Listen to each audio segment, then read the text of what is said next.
Welcome to Reclaim Your Life. I'm honored that you're joining us today. I'm your host, Duane, and I'm also the producer. I'm the author of Alpha Chick and a life recovery coach, but I think of myself more as a spiritual warrior, helping women to live better lives. When we release the past, we can fully embrace the present. All of my guests this season will share their own journeys of self-discovery, how they push through fear and pain with perseverance, and now live as self-loving, empowered women with a purpose. I'm so honored to introduce to you today Sherry Gaba, and I want to tell you a little bit about Sherry. She's an amazing woman. I've worked with her before. I love what she does. Sherry is a psychotherapist and a life coach, and she's known for her work on VH1 Celebrity Rehab, Sober House, and Celebrity Rehab Sex Addiction, along with Dr. Drew Pinsky. During the filming of the series, Sherry is also author of The Law of Sobriety, Attracting Positive Energy for Powerful Recovery. You might also know her as a media expert, often seen on CNN, E! News, Showbiz Tonight, Inside Edition, The Big Channel, and HLN News. Sherry's been published in Cosmopolitan Magazine, Woman's World, Los Angeles Times Blog, New York Post, Huffington Post, Hollywood Life, Elle Online, E! Online, and the New York Daily News. She's been a guest with Martha Stewart, Jay Thomas, and Judith Regan on Sirius XM Radio. Sherry also blogs on BeliefNet, Counselor Magazine, Deepak Chopra's Intent Blog, and Everyday Health. In addition, she's the co-host of CBS Sky's Radio, A Moment of Change, a show of self-discovery and positive transformation.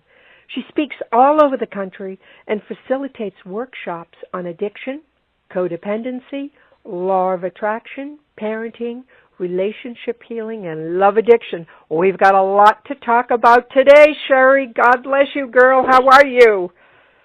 I'm great. Wow, did I do all that? You did all that good stuff. Yes, you do. Your work is impeccable.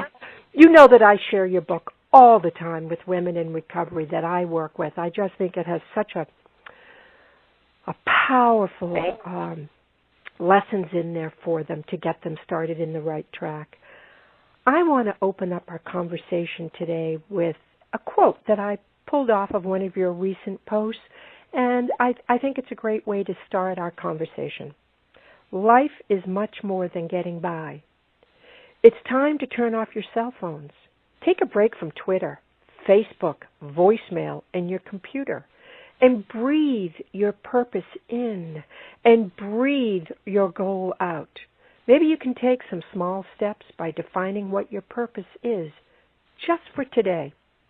I know I can become easily burnt out when I don't take those sacred pauses throughout the day to be just still and be with me and the beauty that surrounds me. It's so important to hold sacred space, to look deeper within, to reflect on those existential questions as to why you are here and what is next. Sherry, why are you here, girl? I'm here to wake up. I'm here to wake up and be awakened and to be my authentic self, to find the core of who I am and to help inspire and motivate others to find their true selves as well. I mean, that's truly, truly why I'm here. So I think we all have something inside of us. We're here for a purpose. You know, that word is overused a lot. We hear that all the time, find your purpose, find your calling. It's a really, really important word, and I think that's why it's overused. But really, it's finding that what is your soul's purpose? What is your soul calling you to do? And in order to figure that out, you've got to find yourself.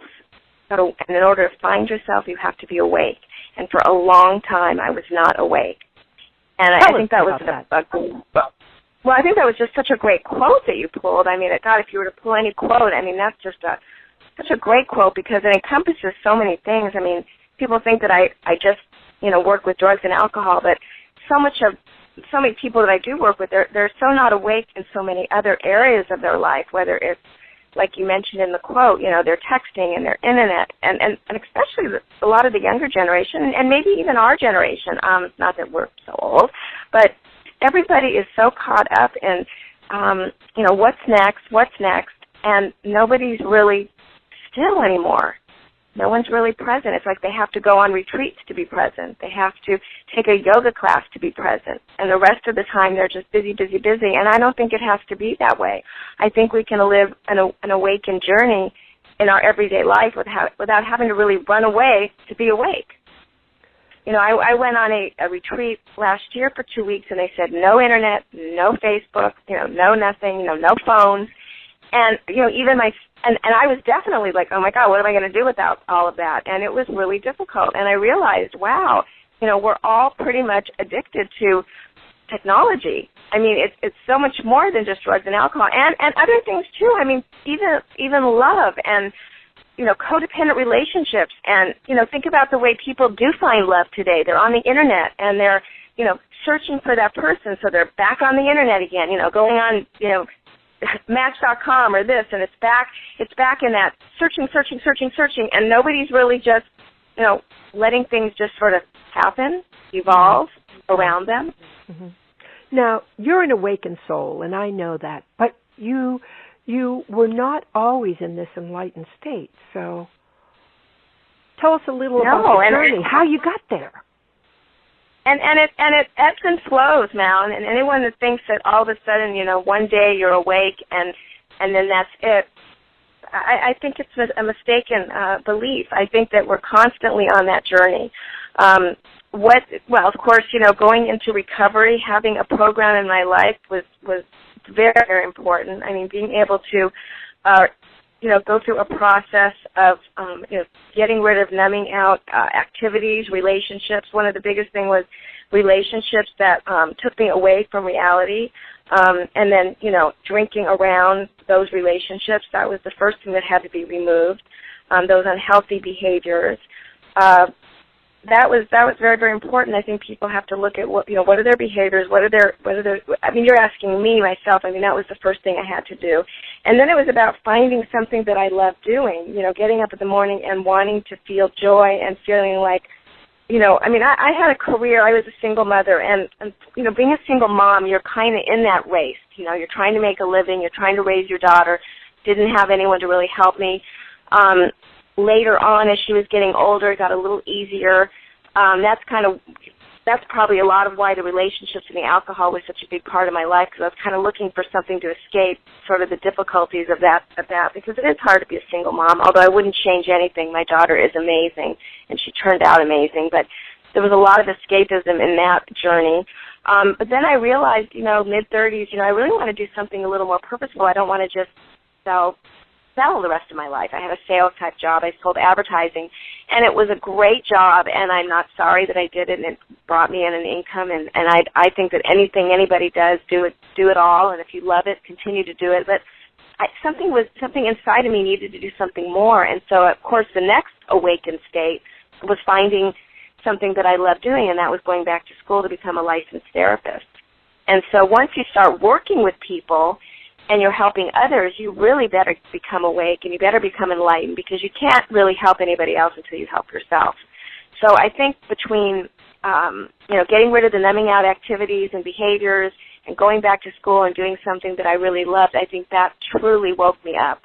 But again, it's an ebb and flow process. I've also gone back asleep, and then you go back asleep again. And I think in the process of writing my book and being on TV and all the things that you mentioned, you can fall back asleep. And you can be doing all these things, and you cannot be smelling the coffee while you're doing all these busy things. So I guess the most important message I think I want to say now is that even when life is happening to you, and it's happening to you big, and it has happened to me big at many times in my life, enjoy the moment in that bigness. Don't run to a retreat or a yoga class just to be authentic and to be free and to be in the moment. Enjoy it. Enjoy that moment even while things are happening all around you. I love the fact that you're emphasizing this this lifestyle that people have now that is really destructive. It's all about doing, searching, wanting, and not being, not enjoying the moment, not being connected to what's happening at the moment. And social media, all that, it's addictive. It's another form of addiction. It is addictive, and I think we're all guilty of it, and we got to be very mindful of it. I mean, I even realized the other day, I have 3 Facebook accounts, and I'm like, I called up someone that's helping me a little bit with, like an assistant type thing, and I said, I want to just reduce all this. I want to have 1 Facebook account. That's it. I don't want 3 Facebook. This is ridiculous. I blog on, 4 to 5 different blogs. I need to really revamp that and say, okay, this is insane. I can't be blogging on 5 blogs. I mean, I want to get the material out, and it's all free material, and I want the message out there, and I know that it helps so many people, and I know the content is important. But, we got to, reel it in, guys. Everybody's got to reel it in. What's really important? What's really important? When you get up in the morning, what brings you joy? What is it that makes you feel alive? And the way you know that is feel it in your body. When I wrote the program, the somatic recovery technique, it was all about the work I did with trauma. But really, it's so much more than trauma. It's where do you feel the joy in your body? How do you know you feel alive? How do you know? You know it in your body. You know when you're not feeling alive. You know when you're feeling sad, depressed, and it's all right there in your body. So how can you get back into the moment when you're in this big life of yours? Get back into your body. Get into your body. Feel your body. Feel your sweaty hands. Feel your heartbeat. Feel your feet on the floor. I mean, it sounds so simple, and it really is simple. Oh, I like that process. How can our listeners get more into it? I mean, the way you describe it, it sounded simple, but I'm sure, are there other techniques that work with that? Are you recommending some meditation, some journaling, some other things to support that process that you've written about? Well, any kind of, guided meditation, I would never, you have to have a spiritual hygiene is what I call it. And so you want to wake up every day and you want to be able to at least spend 5 or 10 minutes meditating, whether it's listening to a meditation or doing some breathing exercises. I mean, this is absolutely mandatory because in the spaces of meditation is where you're going to get, and everybody knows this, this is where you're going to get that wisdom, this is where you're going to get that knowing, and this is what's going to lead you throughout the day, and it's going to calm your mind so that you make good decisions and not impulsive, reactive decisions. If you start the day and you're rushing, that's going to set the tone for the rest of the day. So you want to start the day in a calm place. If you can fit in exercise, that's another important way to get back into your body. And, it doesn't have to be big. Get on the treadmill for 10 minutes. Take a 10, 15-minute walk. Everybody thinks it's got to be big. It doesn't have to be big. It can be a 10-minute meditation, a 10, 15-minute exercise. And then I would recommend 10, 15-minute journaling. This probably sounds like a lot of time, and not everybody has this kind of time. Maybe spread it out during the day. Maybe a 10-minute meditation in the morning, maybe midday, do a little journaling, maybe do your exercise at night. But find time to do those 3 things. I'm kind of a CD junkie, and now I'm starting to listen to podcasts. I need to listen to a voice. That's why I love my audio program. I like to listen to meditations. I'm not someone that just can really sit and breathe and just listen to my breathing. That doesn't work for me. I'm not saying that isn't the correct way to meditate, because that probably is a great way to meditate. It's probably the correct way to meditate, actually. That is probably real meditation, is just listening to your breathing. But I really like listening to a really calm voice, or even just some really great music, some really calm music, just relaxing, listening to music, but really being mindful of what you're feeling in your body. You're feeling anxious. So where is that? Is it in your chest? Are you feeling it in your head? When I work with clients in my therapy practice or in my coaching, I always go back to, so where do you feel that? If someone starts talking to me about, oh my God, I love working with kids, I'll say, where do you note that? Note that. Where do you feel that? Where is that? And the more you keep noting where you're feeling things in the body, the more you're bringing yourself back to the now. You can't just say to someone, be present. I mean, what does that mean, be present? What does that mean? Another way to get present is to orient yourself. Notice where you are. Look around the room. Notice where you're sitting. Like if I asked you right now, Mal, notice the walls. Notice the chair. Notice your bottom sitting on the chair. Notice where your feet are landed. What paintings are on the wall, or if you're driving, what do you see out the window? Notice your hand on the steering wheel. Just noting the subtleties. When you take a walk with your dog, what are you looking at? The flowers, the trees. What does the ground feel like? What does the grass feel like? It's. I sound like I'm doing a little meditation here, but no, I love what you're saying. And women constantly want to create change in their lives. However, it takes work, Sherry. You and I know that. And the practices that you're talking about are 10 minutes here and 10 minutes there and another 10 minutes here. We understand how busy life can be. But if you don't make that time for yourself to support yourself in creating change in your life to get what you want, it just doesn't happen. It takes work. I think that's why we're seeing so much, people are doing a lot more alcoholic drinking. I don't think people realize they're doing alcoholic drinking. But for a woman, anything over 5 ounces of alcohol is really just starting to do alcoholic drinking. So people, go out there and they have, I'm going to take the edge off, and they go out and they have, the kind of alcohol that's being served today, vanilla vodka and this and that. People are doing alcoholic drinking and they don't realize it because they're trying to calm down. They're not calming down in more natural, organic ways, and they're using substances. And I don't want people to be afraid and think they're an alcoholic, but they may be abusing substances in a way that is going to become dangerous to their bodies. They need to be a little more mindful. You know what I'm saying? Both of us understand this disease, and people go, what are you talking about? Over 5 ounces is alcoholic drinking. But really, for a woman's body, we metabolize differently, and I think what's happening is, women are just looking for outside ways to numb themselves. And I think if we don't take the time to get to know ourselves, to know what really makes us feel joyful, to stop caretaking everybody else, and really dealing with some of those codependent issues where we're trying to please everybody else, make everybody happy, and putting everybody else first. It's really harmful. I'm very very transparent when I do these interviews now, and I went through a divorce, and I was dealing with a situation like that where the other person became much more important. His journey became more important than mine, and saving him, and I got shingles. It showed up all over my body because I didn't come first anymore, and it's real.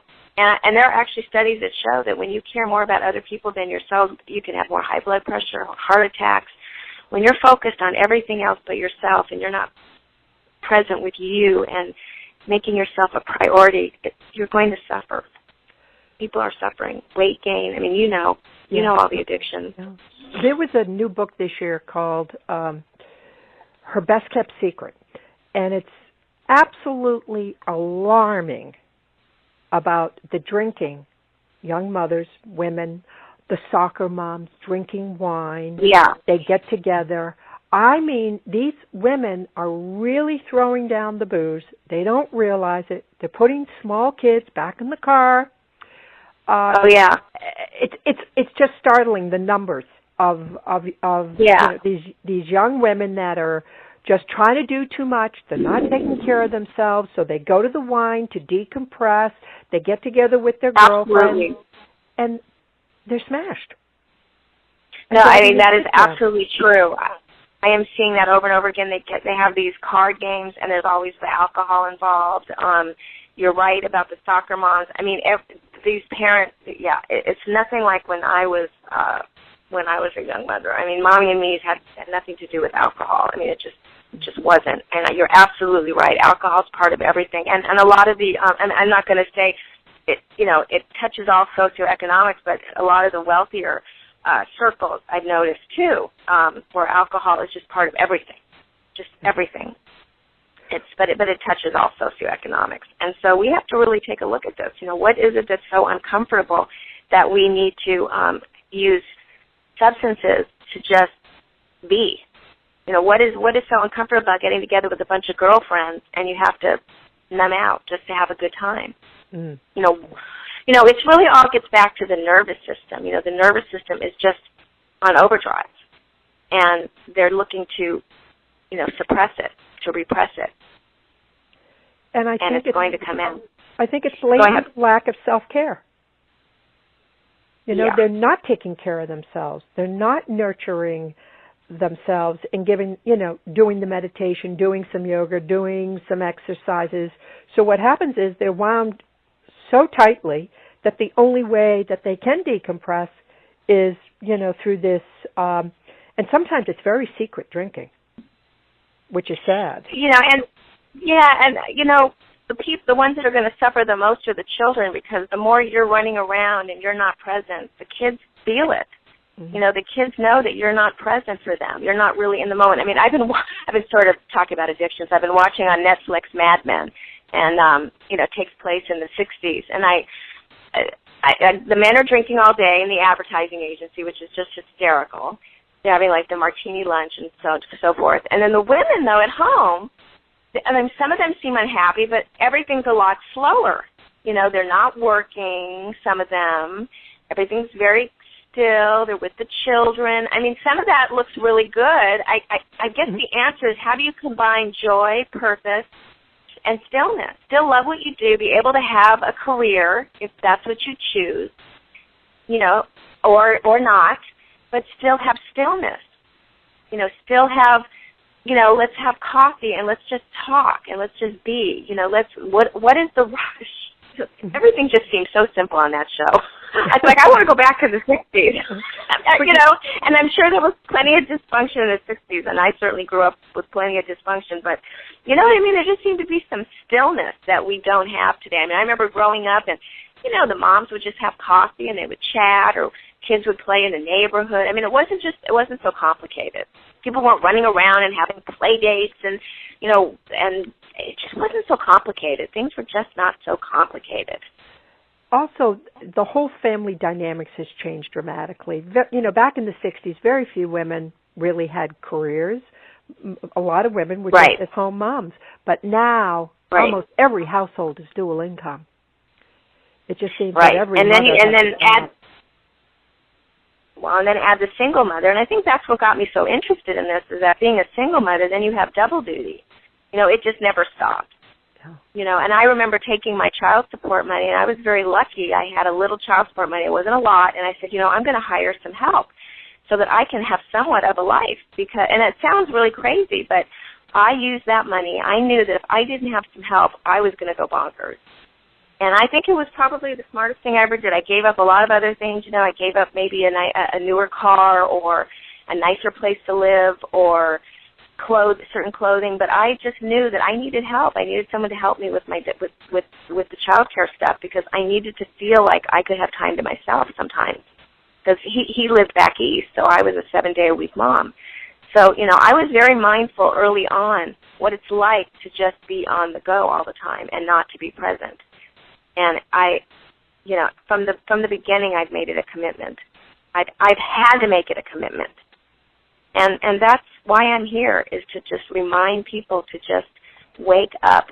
I mean, when you're so busy doing, you're not only not awake to what's around you, you're not awake to who you are. I mean, really, who you are. I mean, really, who are you? Who are you? What? You're so much more. You're so much more than that job. You're so much more than all of those roles you play. You are. You are so much more.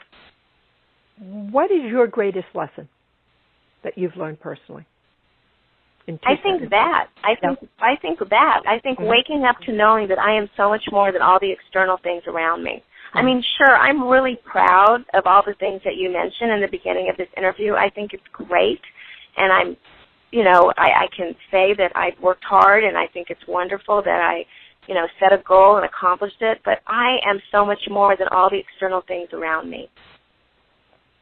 and so is everybody on this phone call. Just because you're a person, you're here, and you're deserving of all the good that is coming your way. Just because. Love it. Even if we go around saying you have a purpose, you have a calling, that's fine. And I'm here to inspire and motivate people to find that purpose and calling, but I'm more importantly here to help people to wake up to finding themselves and to know that just because they're here, they're special. You have a very generous gift for our listeners. Please tell us a little bit about it, Sherry. It's so kind of you. Thank you. And I think it's something they're really going to enjoy. It's the ebook, Eliminating Negative Beliefs, I believe. Is that the name of it now? I don't have it in front of me. I think yes, it is. Eliminate Limiting Beliefs. Awesome. Right. It's an ebook. I'm all about giving away free content. I mean, like you had mentioned earlier, I have all those blogs. I have many ebooks. If you go to my webpage, sherrygaba.com, there's other ebooks. But this ebook particularly is just all about, we all have those stories. We all have those belief systems that keep, those the twirling around, the thoughts that, really create havoc for us. So it's learning how to reframe those thoughts and reframing those belief systems so that we can live a life that is, more true to who we really are. Because those are just stories that were given to us a long time ago. And they aren't our stories. They're not the truth. They're just realities that we've created, that people have put upon us, that no longer are working for us. And so we need to create new stories. So it's really just about eliminating all of those negative belief systems that no longer work. They might have worked at one time. They no longer work. They might have served what they needed to serve at one time, and they no longer serve us anymore. So it's just a nice little ebook, just a little more content for people to soak up. Wonderful. And tell us, if someone wants to reach out to you personally, where can they find Sherry Gaba? My website is sherrygaba.com, SherryGaba.com. I'm available for coaching anywhere in the world. I do therapy in California. I'm going to be speaking a whole bunch in the next month. I'm going to be doing some speaking on how to create a celebrity brand. I'm going to be speaking on my book, The Law of Sobriety. I'm going to be creating a program if people want to work with others that are struggling with addictions, and not just alcohol and drugs, but even softer addictions like love and codependency and shopping. I'm going to create a certification where people can be certified in the Law of Sobriety technique. So look forward to seeing that. Just lots of good things coming. Oh, and also go to Daily Ohm in February. Daily Ohm in February. I don't know when this is. Well, Daily Ohm in February, there's going to be, and actually I think it'll be there permanently, is a love addiction course. Ooh. So learning how to manage your love addiction. Oh, wonderful. And that should be there for a while. Fabulous. Yeah. Awesome. Great. Yeah. So lots of good stuff. Yeah. Sherry, it's always a pleasure, girl. You're just a crackerjack, and I love your work, and you're real, and as you said, transparent. You're authentic. It's wonderful to always connect with you, and thank you so much for being part of Reclaim Your Life. Yeah, and thank you for doing the work that you're doing now, and you're very special to me. We have a special bond, and I am so proud of you, and keep doing what you're doing. You have so much to give to this world. Oh, thank you, girl. Okay. Bye-bye. Have a great one. Bye. Bye-bye.